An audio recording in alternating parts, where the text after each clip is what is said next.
Part 1, The Curse of the Mask. Your friendly neighborhood Spider-Man. We've all heard the phrase. It sounds comforting, doesn't it? It paints a picture of a guy who stops muggers, helps the elderly cross the street, and swings through New York City with a smile on his face.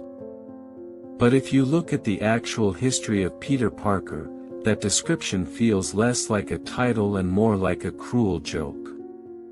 Because, in the Marvel Universe, there is a concept that is as real as gravity itself.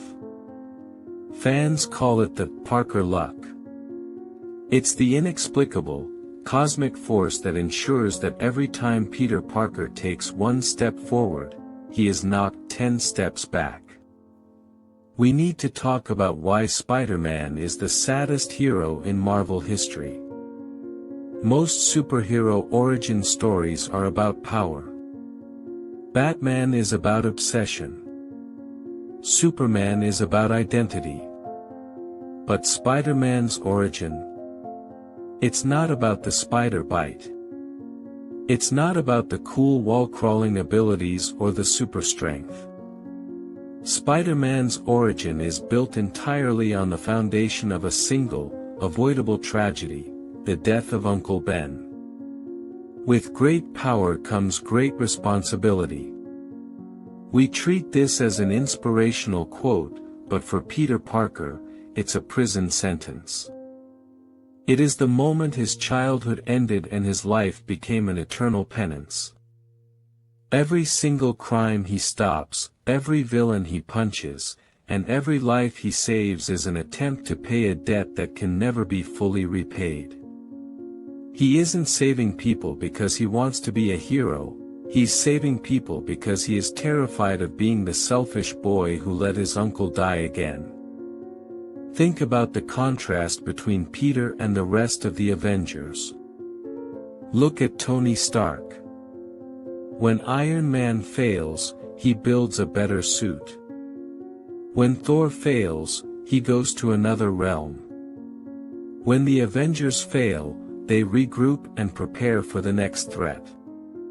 But when Peter Parker fails, it isn't a tactical loss. It's personal. It's devastating. In the early days of the comics, we saw a Peter who was smart, talented, and full of potential. He could have been a brilliant scientist. He could have been a millionaire. But the mask demands a sacrifice that no other hero has to pay. The mask demands his time, his education, his romantic life, and his mental health. Every time he tries to build a normal life, to hold down a job, to be with Mary Jane, to finish his degree, something happens. A villain attacks, a loved one is kidnapped, or he is forced to vanish to save the city. It's a relentless cycle of self-sabotage.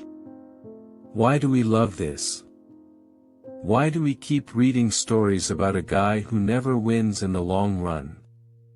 Because deep down, we all know what it's like to lose.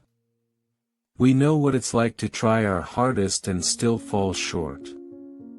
Peter Parker represents the struggle of the average human being, trapped in a world that is far too dangerous for him, holding up the weight of the sky when he just wants to go home. But the tragedy isn't just about his failures. It's about the sheer volume of his losses. And that is where the story truly breaks your heart. Part 2, The Weight of the World. If Part 1 was about the burden of the mask, then Part 2 is about the cost of wearing it.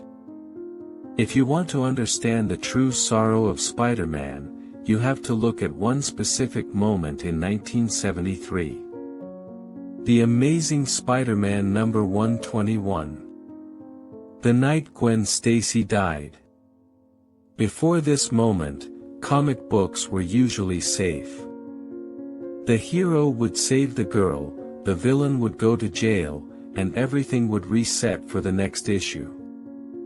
But then, The Green Goblin threw Gwen Stacy off the Brooklyn Bridge. And Peter Parker, the man who can stop a speeding train, the man who can lift cars, accidentally killed her with his own web line when he tried to catch her. That wasn't just a plot twist. That was the death of innocence in Marvel Comics. It proved that in Peter Parker's world, there are no safety nets. The hero doesn't always win. And sometimes, the person you love most pays the price for your crusade. From that moment on, the tragedy accelerated.